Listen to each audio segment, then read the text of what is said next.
Okay, so we should be recording now. So we'll get started. Everyone can see my screen, okay? Perfect. Okay. Okay, so welcome to the School Garden Committee's portion of the Growing Maricopa Ag Lessons in the Garden. And let me get my screen set up so I can see if anyone is putting something in the chat.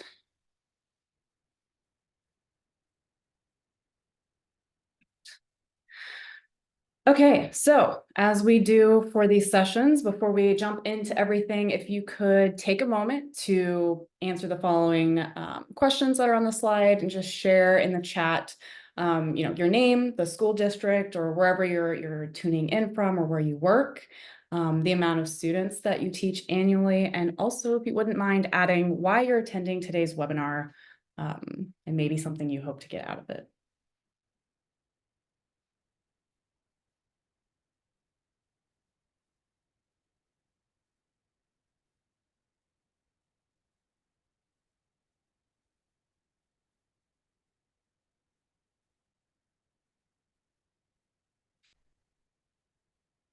For those of you that are still joining, we are just answering the questions that are on the slide, just putting in, real basic, your name, school district, amount of students, and why you are attending today's webinar. We'll take a few more moments to get everyone's answers in for that.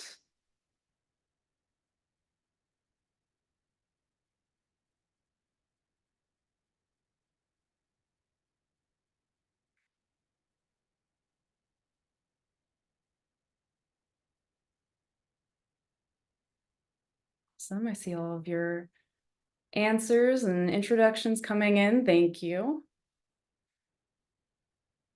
Okay, and now we're going to, if you're still writing your answers, please keep them coming, but I just wanted to real quick go over, we do this for every session, go over what the program is, what the goal is for any new people that are joining us. So this is the Growing Maricopa Ag Lessons in the Garden program.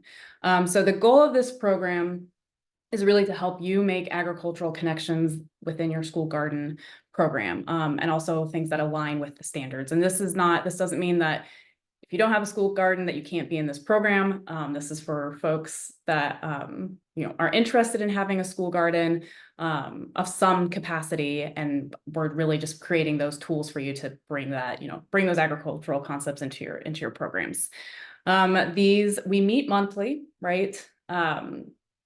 Usually we're in a virtual setting, it's via Zoom like you all are in tonight, but we do have quarterly in-person meetings, and that just gives us all a chance to see each other in person and get to know each other and make those connections. But for those of you that are attending this session, the things that you receive, so hopefully everyone gets help building that robust school garden program, incorporating those agricultural concepts. You can receive those professional development hours. If that's something that you need, please let me know. Anyone that attends these sessions can get those hours. You'll get free resources. So everyone that attends these sessions will get textbooks in the future, and at our in-person sessions, we'll be offering things like seeds and that sort of thing. I do offer site visits if there's something that you have in your school garden that you would like help, or you just want to share, or whatever the case. I will come out to your school. I will come see your school garden, reach out, let me know. I'm more than happy to do that. And also if there's something that you need help with and I don't know the answers, I know somebody that does know the answers, and I will get that help to you. Okay. And just real quick, wanted to go over kind of the schedule of things that we've had, past sessions. So if you're interested in seeing those, we do have those recorded. There's something that you can watch if you wanted to reach out. They're uploaded to our YouTube channel.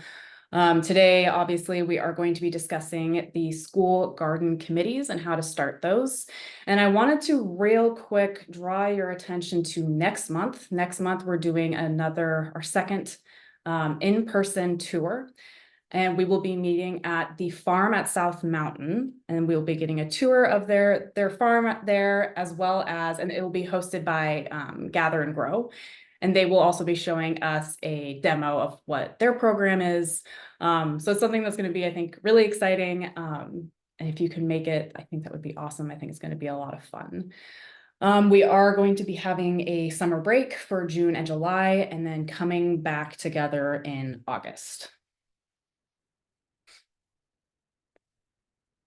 Okay, and these are the two books that you will be receiving for free just for showing up and participating in this webinar. If you need to change your address or do not want one or both of these books, please let me know as soon as possible. The address that you used in your registration for this session is the address I will be mailing it to. And in the past, I've had a handful of people that I've had problems getting the book to them. Maybe it wasn't the right address or something. So please make sure that when you're registering that you're putting your mailing address in here. If you need to change that, or maybe you're not sure what address you put in there, you can go ahead and get a hold of me and we'll figure out what the right address is. In order to get these books, you do need to stay for the whole webinar. And then I'll figure, I can see who stays and I send them all out to you at the end. If you've attended a session before, you're only going to get the book on the left. So The Girl Who Thought in Pictures. If you've been here before, you've already received the school garden curriculum. That is something that gets sent out to all of the new participants of the program. So if this is your first session, you will be getting both of these books. And then as a side note, real quick, I'm seeing some people comment on their addresses. So thank you for that. But as a side note, if you haven't seen the movie, the Temple Grandin movie, highly recommend, especially if you have older students or even just for yourself. It's a really well done movie.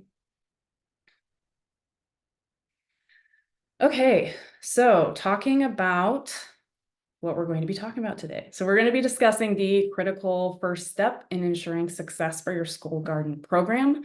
And this is probably no surprise, establishing your school garden committee.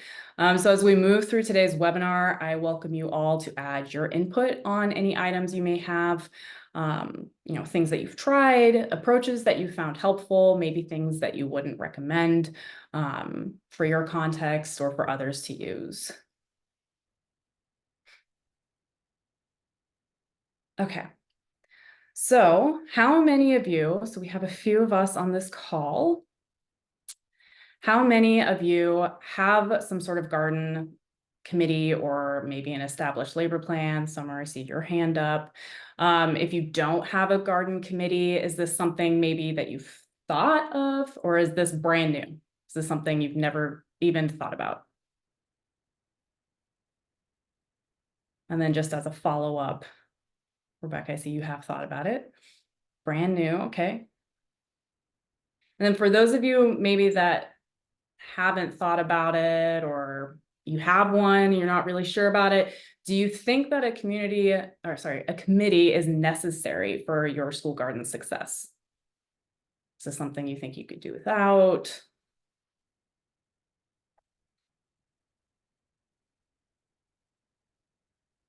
Newish farm to school garden, okay. Absolutely necessary. Yeah, share the workload.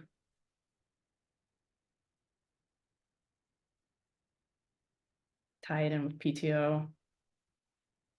Yeah, so we'll talk about it. We're going to talk about the different things that, the committee might bring, how to bring about your committee, and all of that. So in my opinion, and as you can see some of the other people sharing in the chat, it is something that's necessary.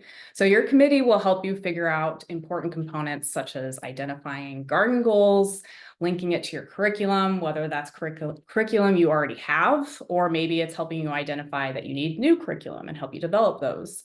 They can help you design the garden, right, by identifying things that you miss, and they will identify things that you miss. That's the beauty of having a committee. You're going to have a bunch of different perspectives coming in and working together. They can help you identify supply and funding needs as well as resources. Maybe they have connections that you wouldn't have or wouldn't have thought of. So committees also help share the workload, and that was said in the chat. So often, and I'm sure this will resonate with a lot of folks on the call, often if a school garden rests solely on one teacher, the program will struggle. Sorry, I'm admitting people that are joining. But the program will struggle because, it's too much work for one teacher, especially if it's the teacher has other things that they're teaching. They're not primarily just the school garden teacher or coordinator. It can lead to burnout. So the committee can help you outline a labor plan, or who does what is everyone's responsibilities. And often if you have a teacher that started the program, they're really excited about it, and that original teacher ends up leaving for whatever reason, a lot of times that program will also die out, fade out once that teacher leaves. So this is another reason why it's important to have a committee. If your committee members are, and also if you do it right, if your committee members feel ownership and if they're invested, then they're going to help you keep that momentum going forward with the program. So we're going to dive into more detail into all of these areas. Okay. Something I wanted to touch on before we get into, how to get people in your committee, who should be on your committee. And this is really crucial for success for any program anywhere. And that's understanding your context. So context is crucial to every place-based learning experience. Understanding what your context is really will help you identify what and will work or what won't work. It helps you identify your community's needs, your assets, and your resources. And also, when I'm saying community, your school is your community, right? And everyone outside of your school. All of these people involved need to be considered when you're thinking about what your context is. So what is context, right? So context applies to everything we do. It's, everything has a context. So every community has its own culture, has their own assets, history, their own challenges, all of those things. Individuals, we each have our own context, right? So these are characteristics that are specifically related to us. These could be our cognitive and physical abilities. They can be things like our personality, our motivations, our own culture, our experiences. All of these create what our context is. Sorry, go. So it's important for you or whoever is creating these programs, for the folks who are developing the programs or executing some sort of an activity within a community, to first reflect on what the context of the target audience is. So when you do that, it will help you recognize, it will help you, honor and account for your community's context throughout the entire development of your program, the whole process. Another reason why I want to emphasize this point is to explain that all of our school garden programs, right? We have quite a few of us on this call. It's all of our garden programs are going to look different. And this is because we all have a different context that we're working within. So our context will be different because it depends on our school and our community. So taking the time to discuss context with your committees will help your program take a more rooted approach for long-term sustainability. Okay, so let's start thinking about starting your committee. So before you start to identify members for a committee, you need to get support from your school's administration. So this sometimes might be the scary task for some of us, but it really is that crucial first step. So for most educators, the principal's office is going to be your first stop. Really, if they have your back, that's going to take you a long way. You can ask your principal for guidance on additional contacts. So they might suggest people like your superintendent, the school board members, sometimes local government officials, even state and federal legislators. I mean, really just reach for whoever might be interested in supporting your school garden.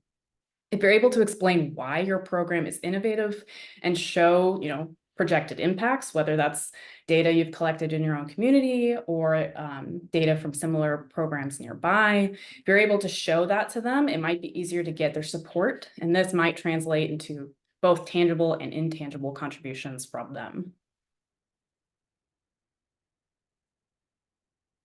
And then after getting your administration's approval, it's time to start envisioning your committee plan.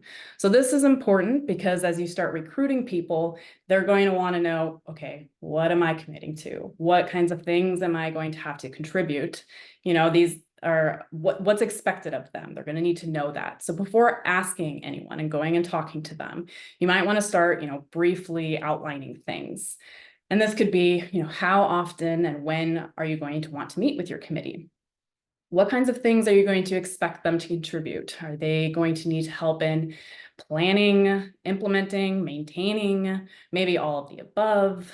When are they going to be needing to do these things? So outlining these expectations doesn't necessarily mean that, whatever role you establish in the beginning needs to stay that way forever. It's going to be natural that roles change throughout the lifetime of your garden program, especially as people, come in and out of the garden or different seasons or whatever. Things will change, and that's, important to acknowledge. But it's important to communicate in the beginning, what are your needs and expectations before you start. And then once you've established some of those general roles and expectations and needs, it's time to start identifying who you want to be part of your committee. So one way to do this is to start by advertising and holding brainstorming sessions. You can have a few to start off with, one or two, with any potential supporter. So this means you're inviting anyone interested to attend these first brainstorming sessions. You could do this by sending out, an invitation to the entire school community. Notify your community members by advertising. So you can use things like posters, newsletters, if your school has a school newspaper, a social media, whatever, advertising that you're holding these brainstorming sessions. And then once you've done that, some people are maybe intimidated by large groups. They might not, want to come at that time of day, whatever it is. If there's specific people that maybe didn't attend those brainstorming sessions, you can follow up personally with folks that you want on your committee. Ultimately, the more people you have involved, the more likely your school garden program will be successful. I mean, it might be messy sometimes. I do recognize that, but you'll get more people involved and that'll help it, keep going. It'll get that motivation. Okay, so let's start thinking about who we want on our committee, right? So there's a lot of people that we can have. So here's just a list of some suggested people to either recruit early on or ask specifically, but other teachers, right? If you're having other teachers working with you, that's going to bring that school garden into all the different subjects, all the different classes you have. If you have school staff, some maintenance staff, food service staff, getting them on board, students, this one's really important, and we'll talk more about this in just a minute. Getting the parents involved, if there's anyone else involved in your community, community volunteers, and really just anyone who expresses interest, okay? So if there's somebody that's interested and they're showing excitement about it, they're probably going to help, bring that momentum to your program. Okay. So like I said, we're going to talk about involving your students, and I'd like just, to spend some time discussing this because it really is so important, if not the most important part. So when you involve your students in all stages of your garden process, they are going to be more invested in the project's success. They're going to be inspired to take care of and respect their school garden. When we as educators or whoever is starting this school garden, when we value our students' opinion and encourage them to make decisions, we as educators are cultivating motivated, confident, and collaborative learners, right? And hopefully eventually leaders. So while we're, relinquishing some of that control, especially for adults or, those of us that are very excited and inspired about having a school garden, letting go of that control and having our students participate in the decision-making process probably isn't the easiest thing. It might slow things down or even cause things to be less efficient. But the end result is always rewarding, and you're going to have that buy-in and that excitement from your students. In the book, and I have that here, this is the one that you get that I don't even know if you can see it now because of my background, but the school garden curriculum, the one that I send out, the author discusses how school and youth gardens should be created from the minds and hands of children. So by doing this, she argues that it helps students build up the space and helps them take ownership of it versus just, coming in as the occasional visitor and performing standalone tasks. It helps them make those connections. They see it as a whole instead of, kind of a disjointed, why are we doing this?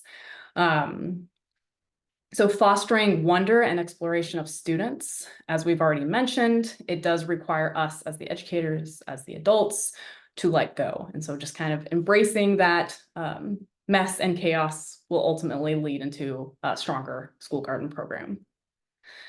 In addition, the author, she also argues that allowing our students to be in charge of a garden will help them naturally piece together, and I kind of mentioned this a little bit earlier, piece together an understanding of a holistic garden ecosystem. So they'll start to see consequences of actions, if they decide to do something one way, oh, it didn't work. That type of learning is going to be way more impactful than us just having this very rigid, okay, just do this one thing. And then they don't really make those connections.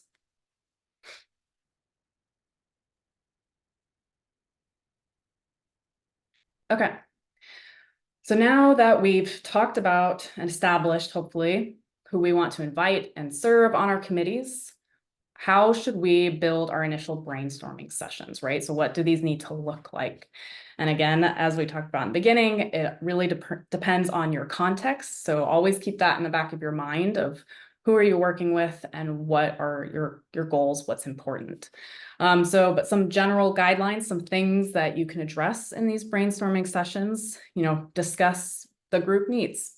Ask your potential committee members to identify areas of concern or need that they see that are in your school, in your community, things that you see within the students you work with the families.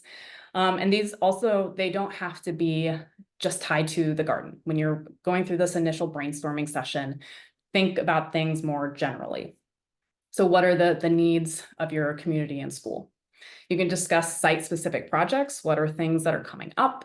Are there certain areas of the school that are going to be used for certain things? What's available? What's already being done? Are there ways that you would like to use them? Would your committee like to use them?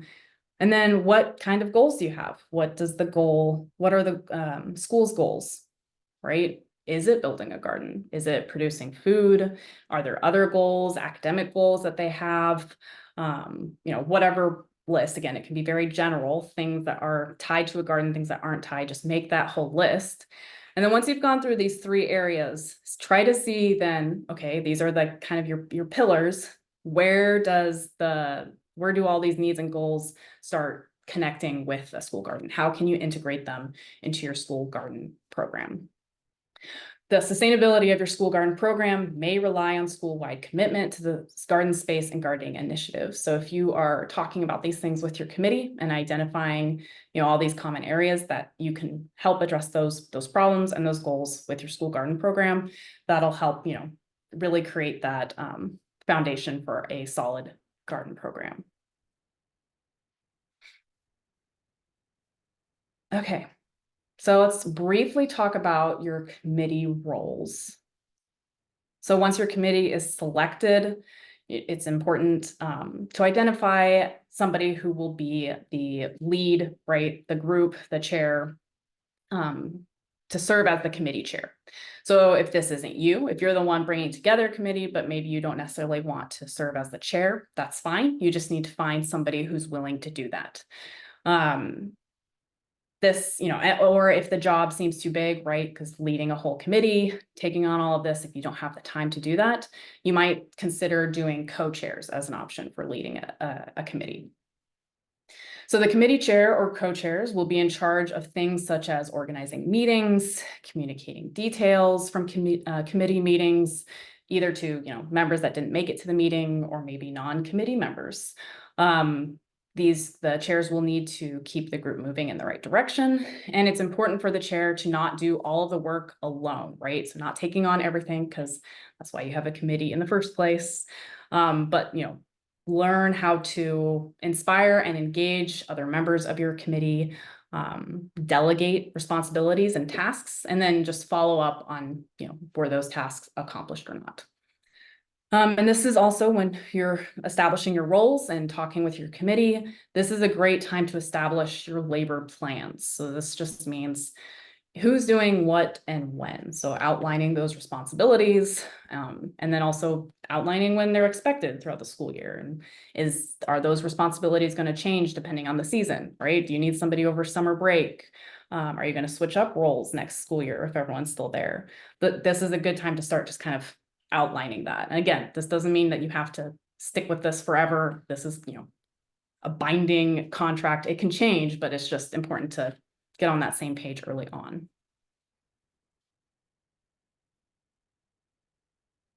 Okay. So after you have a few brainstorming sessions under your belt, right? You have folks committed to being on your committee. You've outlined your committee responsibilities. Now it's time to start working on your social contract. So this includes your community rules and agreements that will help you run your committee as smoothly as possible. I guess real quick for everyone on the call, is a social contract something that you've implemented in your classes or programs before? I see some head nods. Yes. Okay, a lot of yeses. Cool.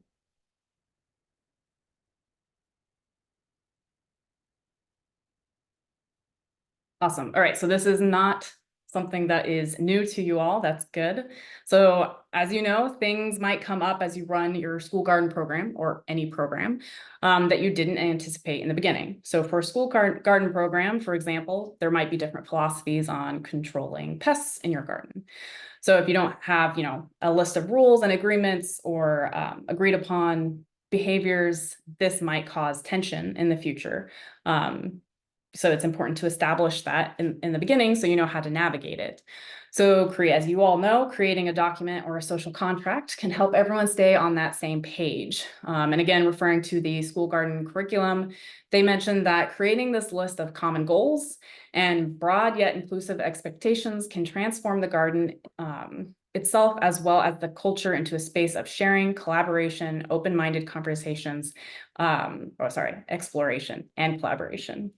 So in addition, creating a list of like we said just a moment ago, behavior expectations will help establish a standard for community and or school use and respect for the garden space. And I kind of like the committee roles that we talked about, revisiting this social contract or maybe writing a new one or however you feel best fits your context will help both new and returning students and committee members to really be on that same page and be able to work through these things together. So during these initial meetings, you can also decide as a group if you would like to change anything. So like we said about the committee roles, this is a good time to, okay, did this part of the social contract make sense to us last year? Do we want to change it? Or maybe you want to revisit your social contract more often than at the beginning of the year. Again, all depends on your context and what feels appropriate for you. Okay, so we are going to do a quick interactive activity. And since so many of you have done, let me get this, have done social contracts, this should be easier. But if there's anyone on the call or listening in later that hasn't done a school or a social contract, hopefully this will be a good inspiration for them. So if you haven't used Padlet, that's what we're going to use. But if we could open it up, let me know if you have any problems with it, and just share items that maybe you already include in your social contracts or things that you might help you incorporate, or things you would like to incorporate in the future, sorry. And real quick, for those maybe that haven't used Padlet, this is when you click on it, this should be what you see if all goes well. And you're going to click on that white circle with a plus right there. And then that should pop up this other like chat box. So you'll type something right here, and then you can hit that big publish button.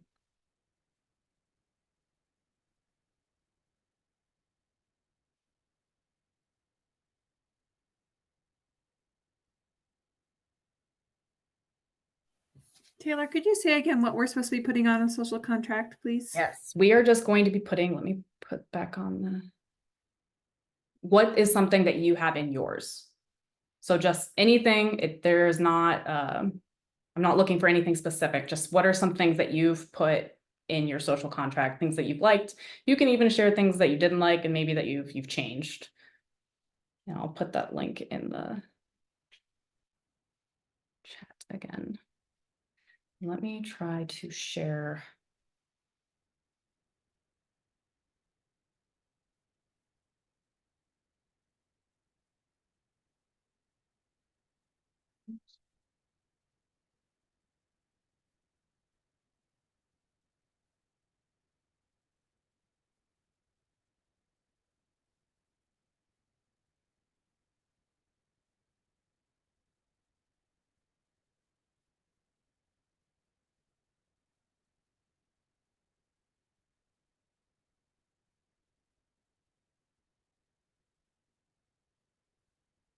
Okay, so hopefully you can see I'm sharing the Padlet as well, also just for the recording so people can see that.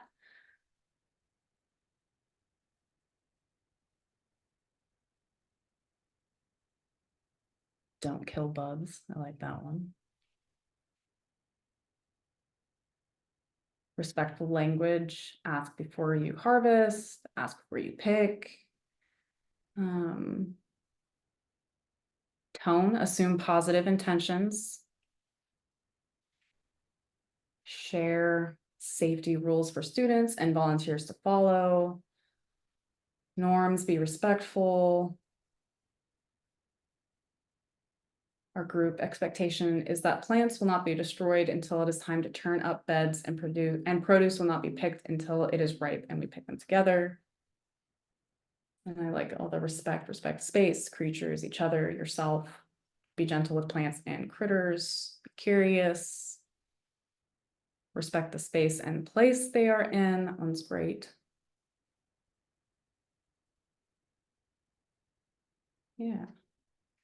Well, if anything else comes up as we go through the rest of this, see the be safe, walking feet, clean hands, careful with tools, only eat when told it's okay. Well, feel free, please, to keep adding to that if anything else comes to mind. And go back to our presentation.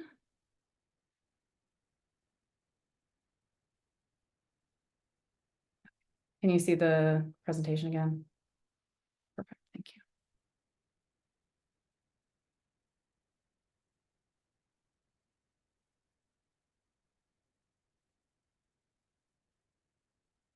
Okay.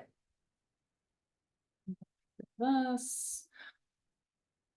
Awesome. So thank you everyone for sharing that. Hopefully, if anyone doesn't have a social contract or hasn't done that before, that gave you some ideas. I can also make a screenshot of that later and send that out just in case somebody loses the link and you wanted to keep those ideas for your future social contracts that you'll be using in your classes. Okay, so in the time we have left, I'd like to discuss the concept of school and community buy-in, right? So it's not just our administrators that we want to get on board, it's the school and our community. So continuous use and engagement of your garden program will strengthen it, right? So really bridging that to all the sessions that you have, the other subjects, all of that, trying to bring it together as much as possible. So engaging in it more, talking about it more. This might look like talking about your garden or the program publicly at school or maybe in your community. Really putting that on people's radar if they don't know about it. Reading about garden themes in your class, regardless of the subject you teach. I think you can really tie any subject to something related to agriculture or gardens. You can, math, history, English, culinary, you can make the connection if you wanted to. So just continuing to make those connections, make those bridges. And then, studying other subjects. like I just said, all those other kinds of classes, studying those classes and subjects within the garden space, finding ways to bring your students out into the garden, regardless of the size of it, and, bringing your subject to the garden space.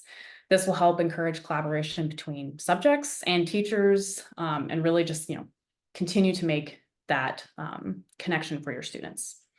So how do you get your community and school to be motivated to buy in on the garden program and also stay committed? The school garden curriculum, again, referring back to that, suggests by helping them experience the garden not as additional chores, right? Not adding something else to their plate. A lot of us are already busy and might feel like we already, have too much to do. So we're not adding to their plate, but we're showing them that it's a focal point of hands-on and science-based enhancement to their students' indoor studies. You can also help them see that it's an indispensable part of community culture, right? Bringing in all sorts of different things from your community, an opportunity for seasonal celebrations and social events. So in other words, make it fun, right? Help your community see and be excited about being involved in your school garden. And in addition, if there's ways that you can see or make it, have your garden bring in some sort of revenue to the school or support itself, so you're not, requesting a bunch of extra support, that would obviously make it an easier sell for your community, your administrators, all of that.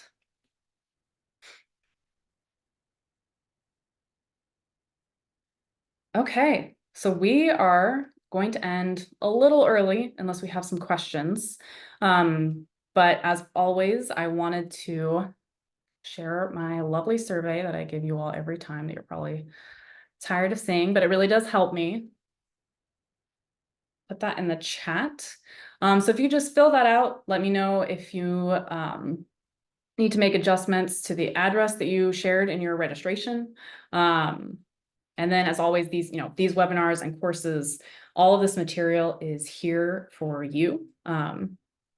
It's created to help you if there's any other subjects, topics, whatever, let me know and we will make a session around that. I have you saw on the earlier slide, kind of the outline of where we're going over the next few sessions, but I haven't added ones after that. So if there's things that you want to see, things that will be helpful for you, let me know and we will talk about those things here. And also if you would like to share any of your thoughts or feedback verbally, not in the chat or in a survey, feel free to unmute yourself and add that now. And then I also just wanted real quick that I will be sending out some additional resources, things that maybe I didn't add them in the PowerPoint, but there's other additional resources that are going, like Western Growers has a great book on how to start your school gardens and use community resources, and they have a whole online resource, so I'll send that out to everyone after this. And then here is my contact information. And then I'll just open it up maybe for an additional few minutes if anyone has any questions, or maybe you'd want to talk about the success of your garden committees, things that you'd like to see, any wisdom for other people trying to start a school garden community. After you say community and committee so many times, they really start just sounding the same. School garden committee, there we go. And I will stop the recording.